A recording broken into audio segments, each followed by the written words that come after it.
All right, welcome. And this is the session you are in. Just to confirm, you are in the right session. Identity protection, ways to secure your identity. This is myself, Prabhat Nigam, um, three times Microsoft MVP, blogger, speaker, author, father, husband, and I'm living in LA. So, Angelino. Um, I'm CEO of LA EXUG Foundation. We are 501c3 nonprofit organization running user group community in LA. Towards the end, I'll share the link if you want to wish to join my talks and meetups. We are running global Azure boot camp in LA. So if your IT requires to learn more about Azure or Microsoft, you guys are more than welcome. Anyone can join. It is free for everyone. Uh, sorry, turn off. And I'm also CTO of Golden Five Consulting. Definitely, nonprofit is not giving me my bread and butter, so I have to do something to live my life. So I'm running my IT consulting company. We are Microsoft Core partner in 7 competencies and 4 silver. We are tier 1 CSP and helping all customers and partners in achieving the best in the Microsoft space. Um, I have over 20 years of experience in IT world. I worked for Microsoft and all IT giants in this world. If you have my email address there, and if you wish to follow me on Twitter, you can follow there. Moving on, happy 50th anniversary, Cetpa. So thank you. They have given a good 50 years for our kids, um, and definitely this is thank. We are definitely thankful for them. Um, and we are in today's agenda now. So we would like to know what are the identities today you understand by that. Um, we'll share what are the who are the attackers. We'll share what you can lose and what you cannot. What you think what you're losing. How can we protect and post attack actions also will be discussed. Um, so moving on, identities. So the way I define and think of identities can be anything, any email address today, which we started when we were not really working or just to get into maybe Facebook, we needed an ID and we created Gmail address and Yahoo address or Hotmail address. That was a personal public ID. Then when we moved on, we started working for an organization. We got another email address from Microsoft Office 65 or Google Plus or a private cloud, a company corporate ID. That's we got another ID, so that counts too. Moving on, if we started shopping, we got money. Shopping, so we got another ID with banks or shopping websites.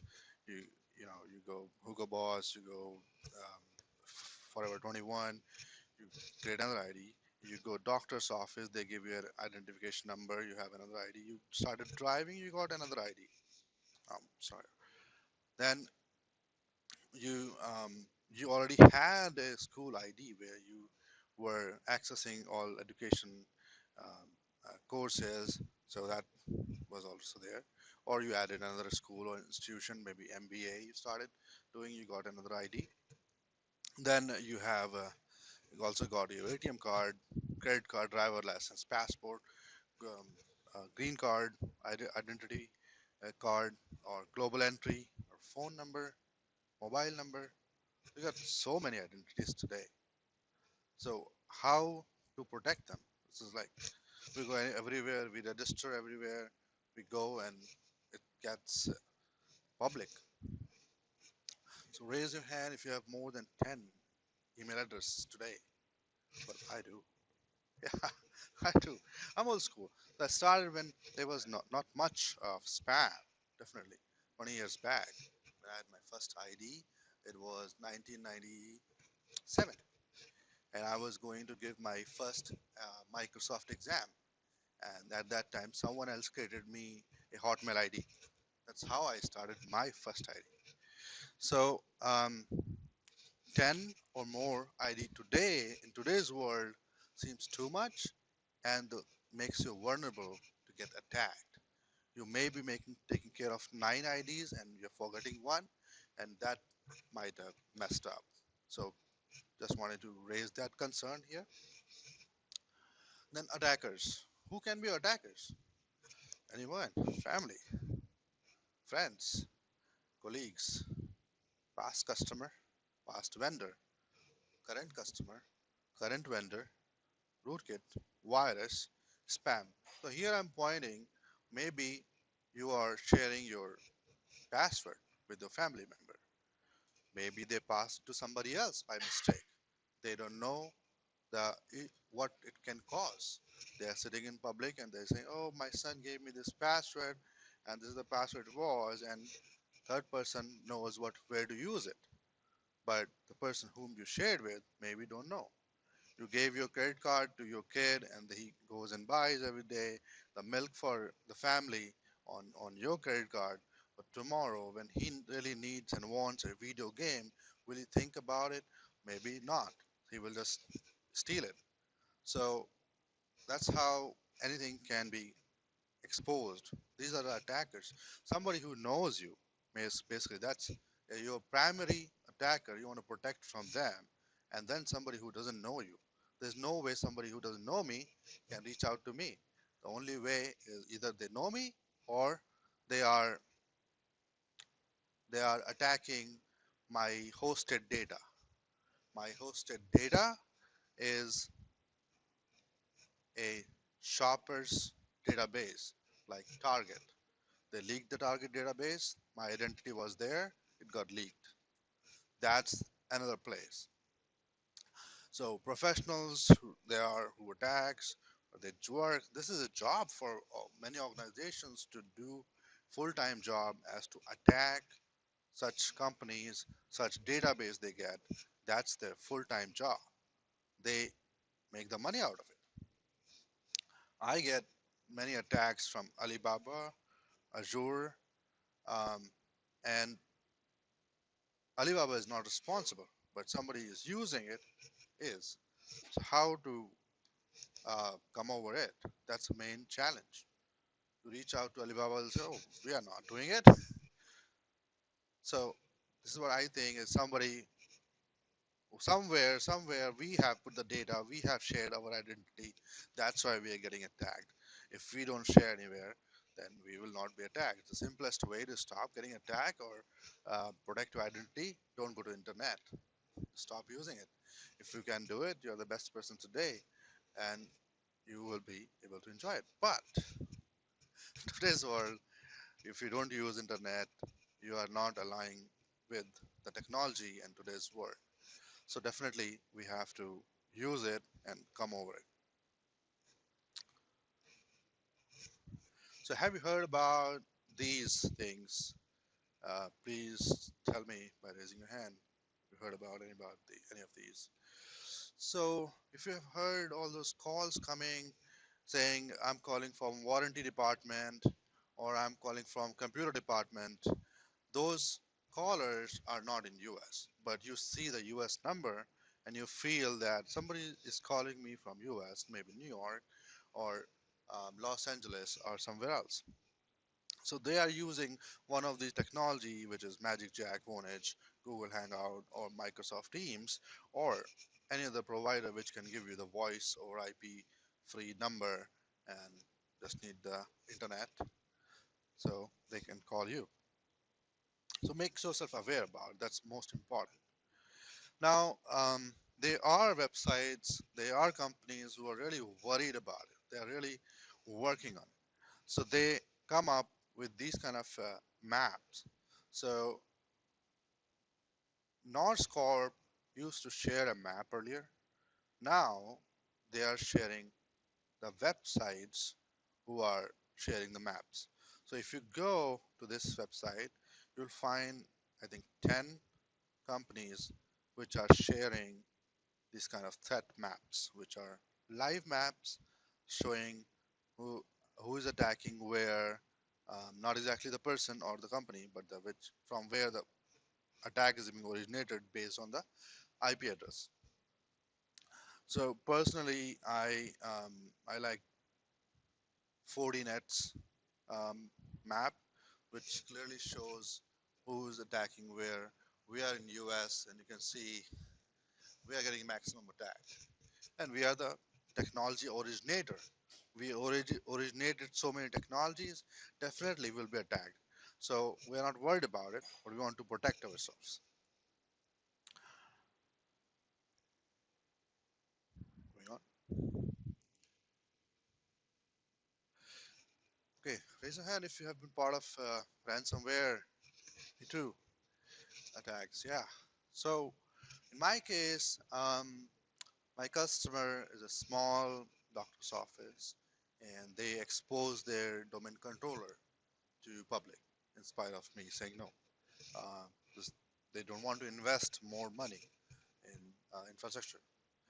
Luckily, we had migrated everything out of that server recently and moved to a new server which had encryption and everything. So we just killed that server. We had nothing had to do. We never had to do anything on that server. But yeah, I'll be interested in knowing what happened. What was your story?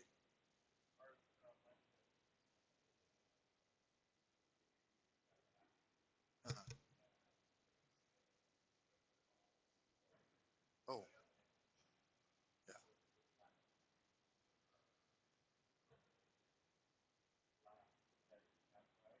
right. Okay, so okay, that's good. All right, what's your story, James?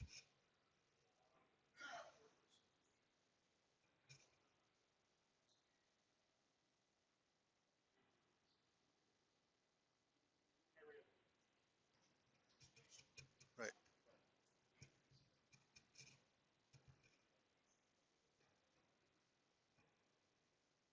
Well, yeah, yes, it's a big one.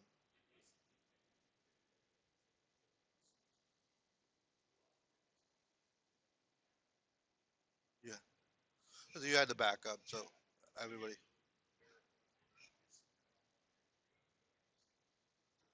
Yeah, yeah, yeah, but yeah.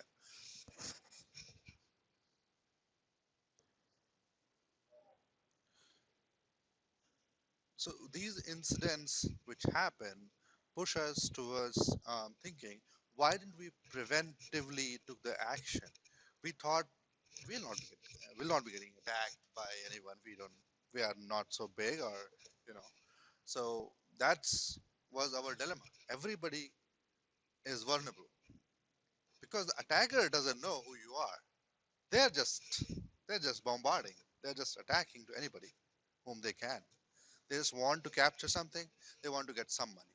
Who gives $100? Who gives $500? Who gives $5 million? That they identify when the company approaches them. So that when Disney got attacked, they said, "Oh, we have a backup. Get lost." So they didn't give any penny. But there are organizations who paid. So that those were their wins. Those wins encourage them to continue this. If they don't get any penny, then they are not getting encouraged, and that's where um, that's why they're continuing, and we have to protect and prevent. Think of it today. Don't wait for tomorrow. So what get attacked today? That's also matters. If I'll be getting attacked and if I have zero penny in my account, I'll think I'm okay. What they will attack on me? No, that's not a good thought. Maybe you had worked on some data all your life and you build something and they will attack on that and you will lose all your data. Then, if you are working for a company, we got two examples, but they had the backup. If someone doesn't have backup and no money, they lose all the work. They don't release it. Then if you don't have money, then there are chances if you lose your SSN, somebody will rule your credit history and take a loan on your SSN number, and they don't pay back. Your credit history has gone on toss, and you will not get a loan for your life forever, or at least it's remarked there until you come out of it. So you you had no money, but you still you lost the credit history, credit you had built. So that's another point to consider. You're gonna lose something, so you have to be worried about it. Financial, definitely, you will lose the financial if they attack your bank and capture it. Um, Obviously, coming out of it is gonna be a time loss, time waste. Today everything working is smooth. You're going back and fixing everything, recovering. That's a time loss for anyone and any company. That has to be considered a major loss. Okay, reactions. How do we react, or how should we react whenever anything happens? Like unusual activity happens. Like, okay, my financial boss who transfers the money got an email from CEO that who's in Hawaii saying that they transfer $100,000 to Golden Five's account today, and they just did it, and no one asked any question. Why? Because he's in Hawaii, he's shooting emails, CEO has a bureaucracy, he just said it. And earlier he said, if I say, I email it, you have to do it, don't wait for me, confirm. This past instance, you reacted and did it, but it was a spammer. You did not real thought of confirming, and you just did it. That's first reaction. Somebody attacked and you didn't even think about it. You thought it's a usual operation. I just have to do it, and I did it. And this is a real story. Some many financial managers have done it, and then they realize, oh my God, this is a big loss. They gone somewhere we don't know, and they couldn't recover it. Um, then data loss. If they definitely we discuss about the ransomware. If they got attacked, and now we are in the data loss, what can we do is just look for backup or pay them. Financial loss is coming. Then credit crimes. How we take a credit crime when we see a wrong transaction in our credit card? What matters there? That is interesting. As a human, you think, oh, I just have a $1 charge on my credit card. I don't know who did it. But do I care? $1. Why should I call bank and waste my time? No, the problem is not a $1 here. The problem is who did it. So you have to be worried about it. If they do $1 1,000 times, you lose $1,000. So don't wait for that day. Act now. Take it seriously that this is still an attack on you. Maybe $1.50 doesn't matter. You have to still be careful about it. So reaction matters. Then you lose credit card or debit card. Um, you went to the pub, you forgot the card with the bartender.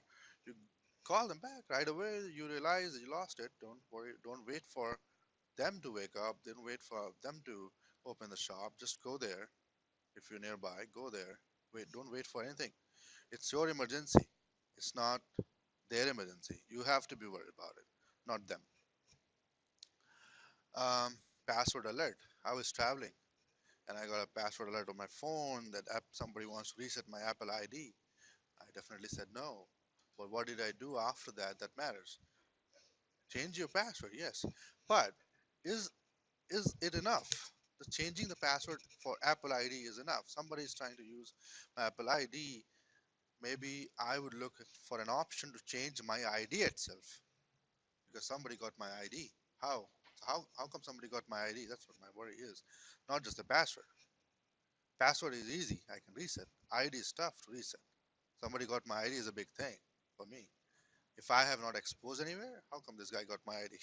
Right? Definitely Apple ID, if it is you're using iCloud, you are not sharing anywhere, most likely. At least I have not shared or emailed to any third person other than Apple using iCloud ID.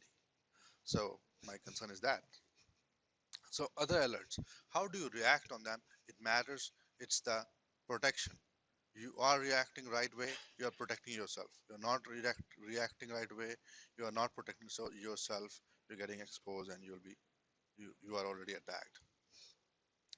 So ways to secure your identity. This is the topic of the day, and here I come up with my thoughts.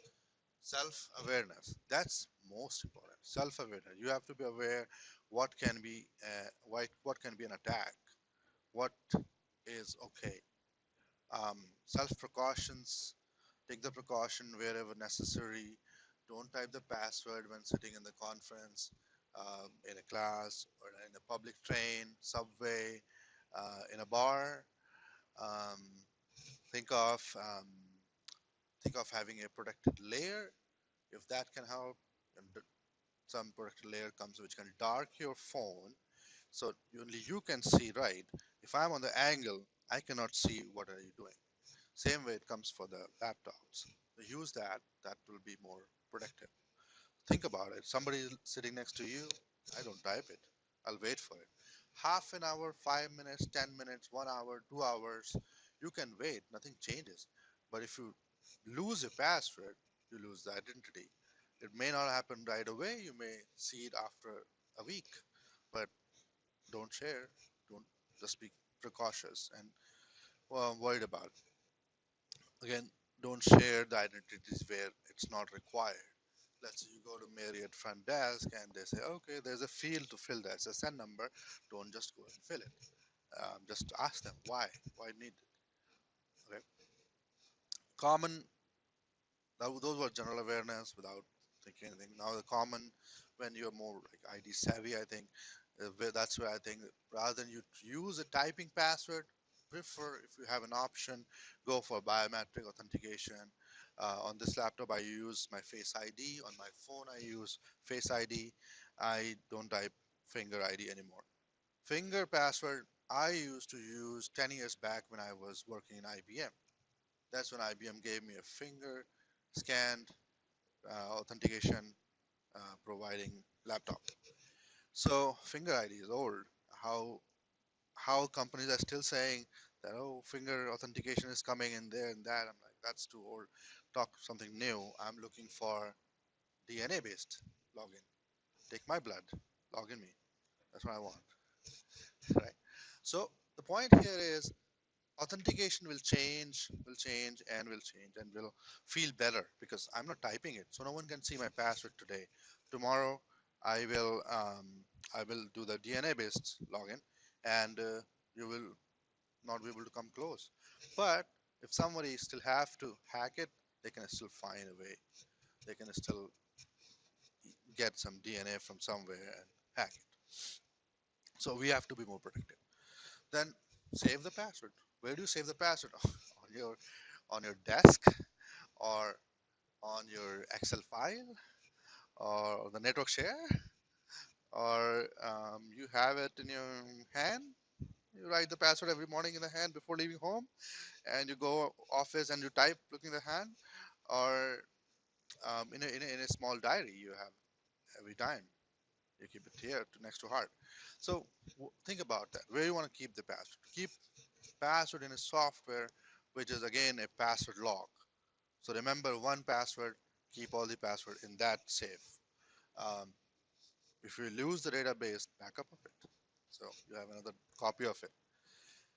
Then reduce the number of IDs. 10 IDs, again, this applies to me as well.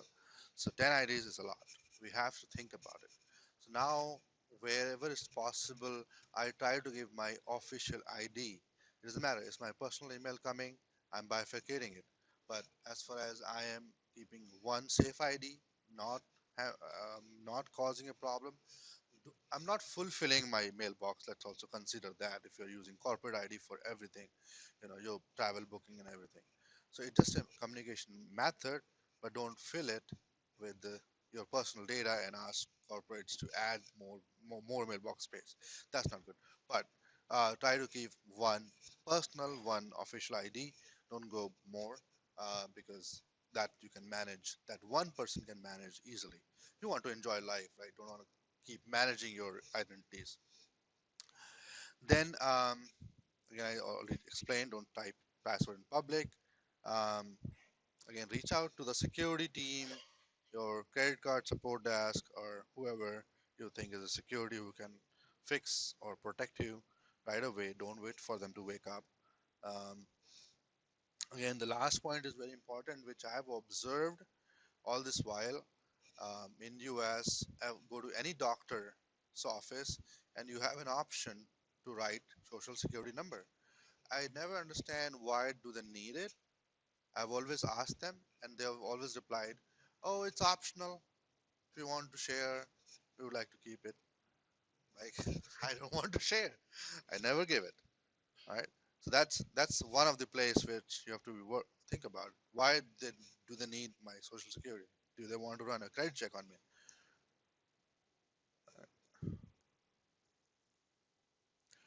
All right. Other when I'm thinking from the Microsoft side, what Microsoft is doing, Microsoft building an ecosystem where Microsoft supporting some device, some way of protecting your your yourself, your devices, or um, everything. So Microsoft said and come up with BitLocker. You enable BitLocker, your all the Windows devices are protected from the ransomware. You enable data loss prevention. If you are using on-premises Exchange, it has data loss prevention. If you are using Office 365, it has data loss prevention. So you configure that, your Social Security, your HIPAA, your other um, like passport or license, or all those can be protected. It's not going out of your organization. It's not going out of your hand. Enable Azure Information Protection, which is a template based protection. So today you can assign a template to every document which you are using, like this PPT. I can assign a restriction so that anyone cannot share outside the organization. So document has a restriction unless you are administrator, which is most likely the owner of the document, can edit and change that restriction. So if I share it with one of my colleague, he cannot forward outside the organization. So data is protected. We follow that. We will see the demo as well. Um, then enable multi-factor authentication. That's, I think everyone has heard, use single sign-on and use multi-factor authentication.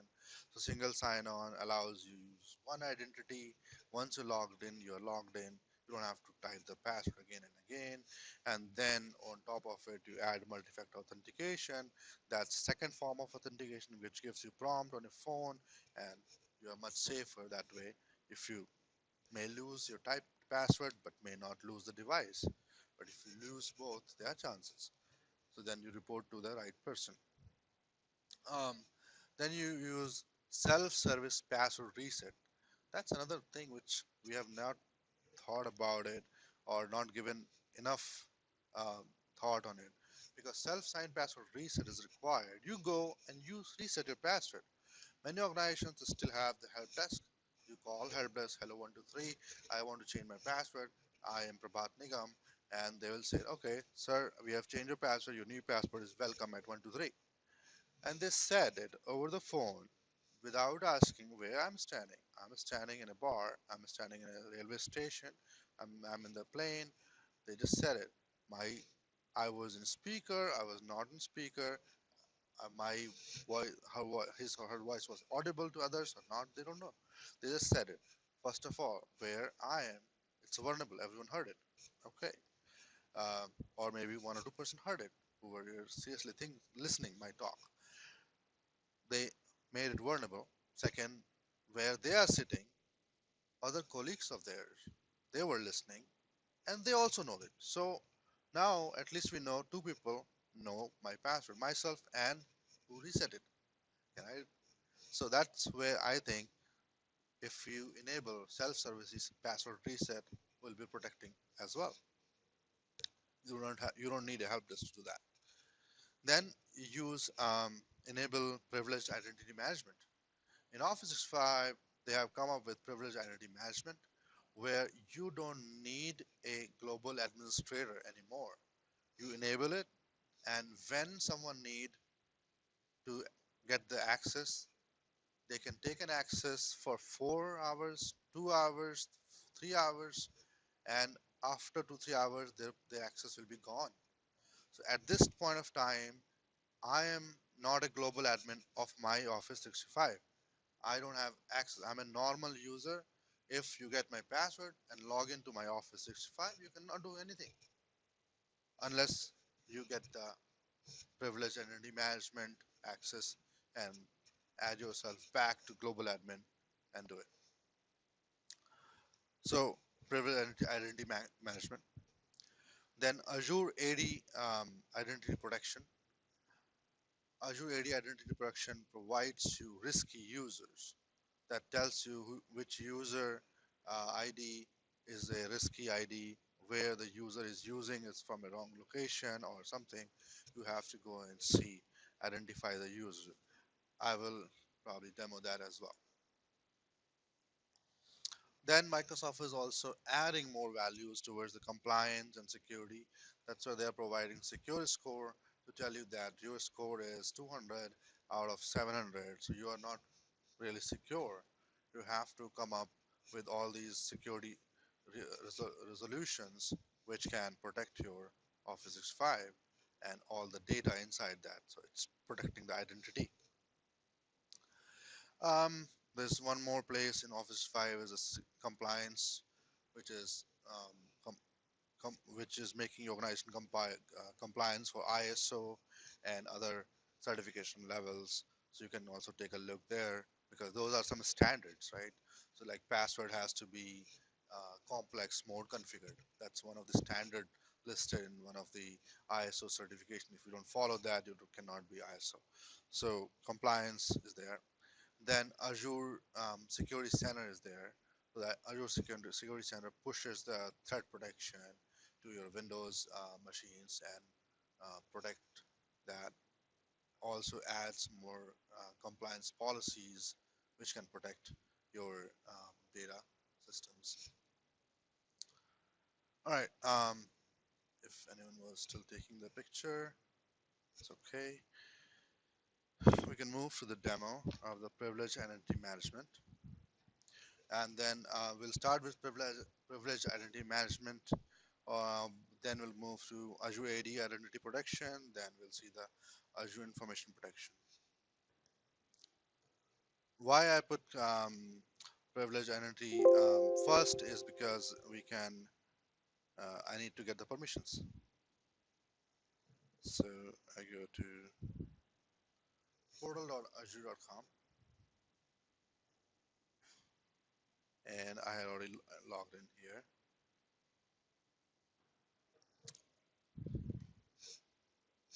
Oh, I'm sorry. I can.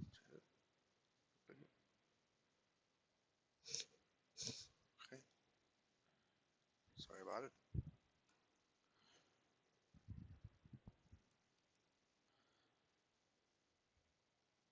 So I'm trying to access Azure AD identity protection. Let's see if I can access it.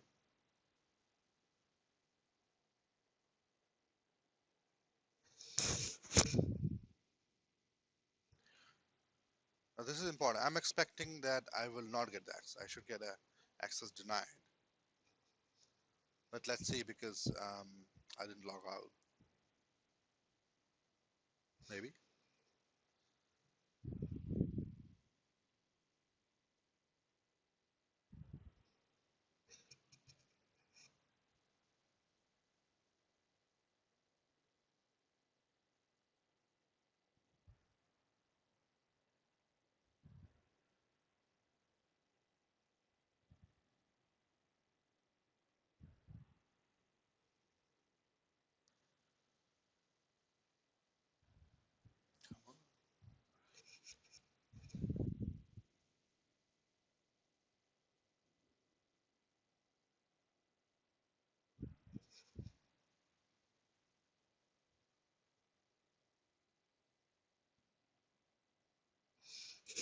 While it's coming back, I'll switch to the slide. Um,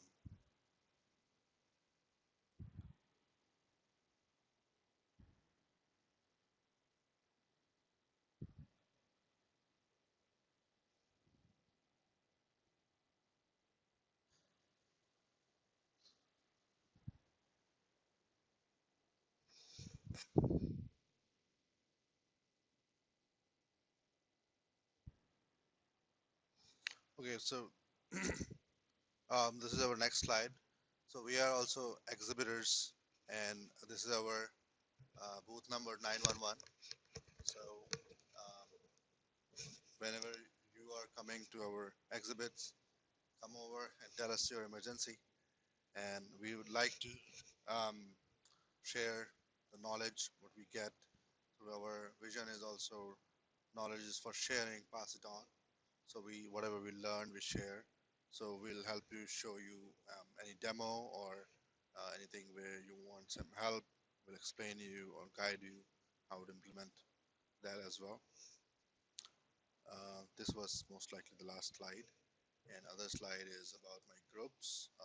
If you wish to join and come to our meetings or um, listen from us more, then you can join these groups. I'll move back to the demo. Still thinking. I didn't like, so again, Azure 80 identity protection.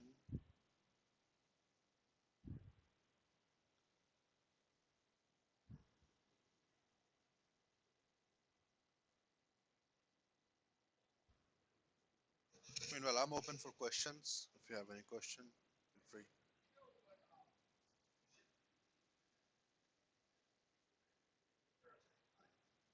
Azure 80 identity protection.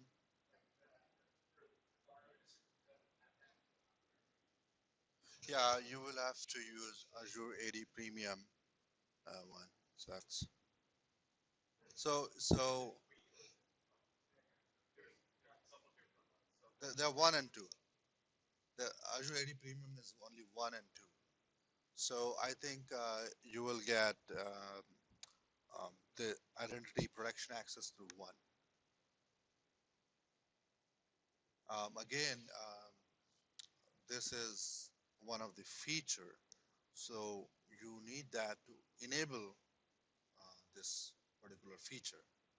So only one user would be required with this feature to enable this functionality, and then you can see the whole infrastructure, because you cannot link that any user with the Azure AD Premium 1 or 2 get the access of this particular location, um, but they will be reporting. So Azure AD Premium 1.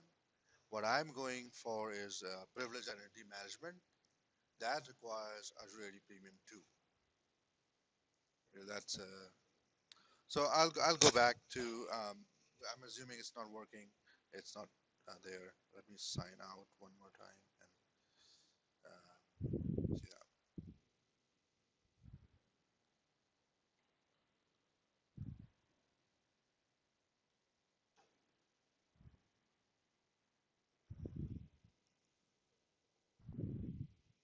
So Azure AD Identity Protection. Yeah, that's what I was thinking. So it's taking time, which is like it's.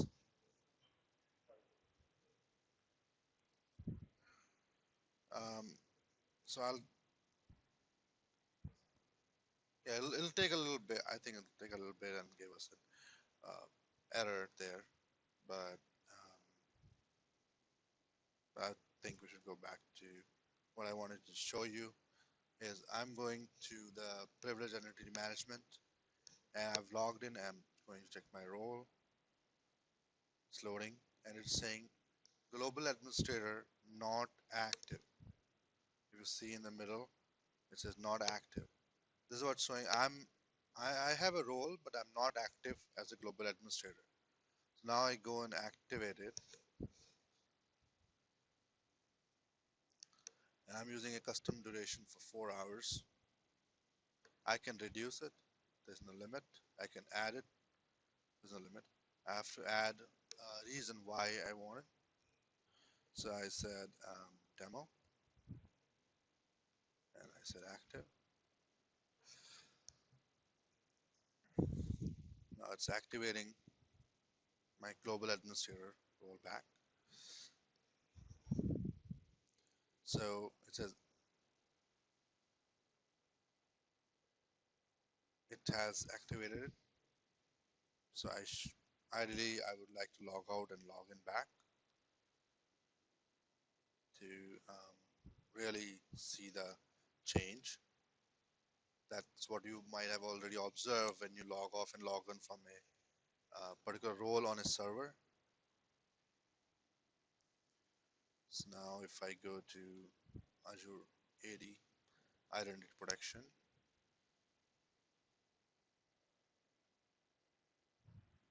see,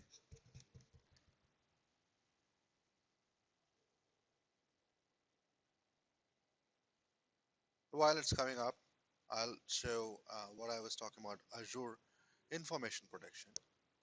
So this is my PowerPoint which we were looking at. You can see there's a sensitivity tab running here. It is not running on your office if you have not enabled Azure information protection. I have labels configured. So if I go to home and I click on this protection or protect, I can see all my labels. I have 4 labels configured: internal, public, confidential, restricted. So if I click on restricted, I can see there's a message coming down. It is very small. I will show you in this slide. It says restricted must be specified by name in order to consume. So this is easy way to protect. Configure a template, deploy it, and easily you can protect. I have basically configured every document as public so that we don't get restriction right away. So user have the option to restrict them. And if I'm changing from restriction to non-restriction, you're giving a pop-up why it should be changed. So this is throughout all Office applications, be it a Word, be it a PowerPoint, or any other application. You can see on top, I just open a Word and we have it configured. This is the end user side. They will see. I can also show you the backend side.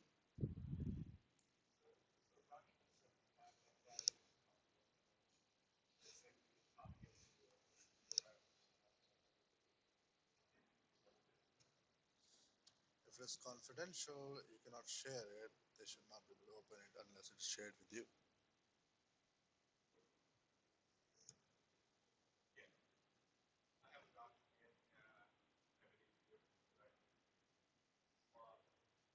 So if you plug in to USB and validate the user, it will again open and look for who is the user for who is owning the Word. So Word will be Word, MS Microsoft Word will be in your name, and if you're the same user, it will open. If you are not the same user, it should not open. It should validate and say, yes, kind of a, yeah, it's more, most likely encryption. So I'll show you that. Uh, this is Azure Information Protection. Let's see if it loads. I'm guessing it's internet which is a little slow here. So this is where we have the templates for information protection, and you can see that protection is configured on confidential and restricted. So if I go inside restricted, I have another place here, protection. So we have configured this key uh, which is protecting this, and it has set the permission. So maybe it's like restricted, you can maybe view, you cannot edit. That's restriction. So it gives us the viewer permission to all organization, of all my organization. It does not give any other permission. So technically, if you're not part of the organization, you cannot open or view it. Everyone else can only see it. Why? Only the owner can edit it. So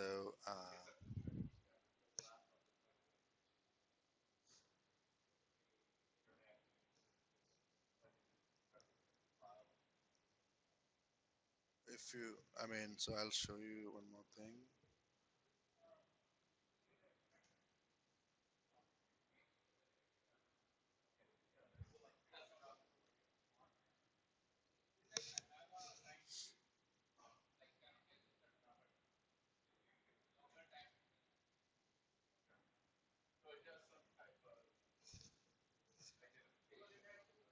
It has to connect to internet.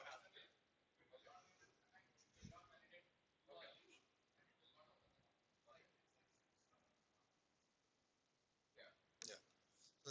So it's protected. Yeah. Yeah.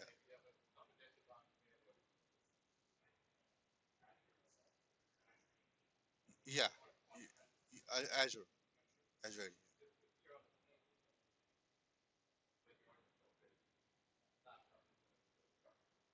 Yes. Yeah. So yeah, I mean, again, your application is tied up with the login ID. That also matters. So this is where in the accounts you see there is an ID. It logged it. So this is where you go and configure Azure Information Protection.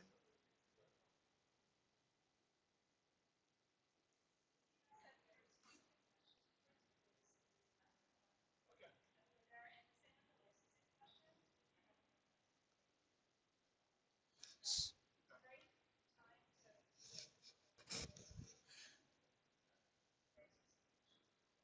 Yeah. So starting tomorrow, we are there at the booth, and you have my contact details. Um, if the recording has come good, this will go to my YouTube channel.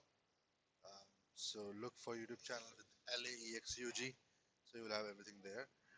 This demo I couldn't do, but at the booth I'm giving the same demo. So come to my booth and I'll show you identity protection. And thank you everyone.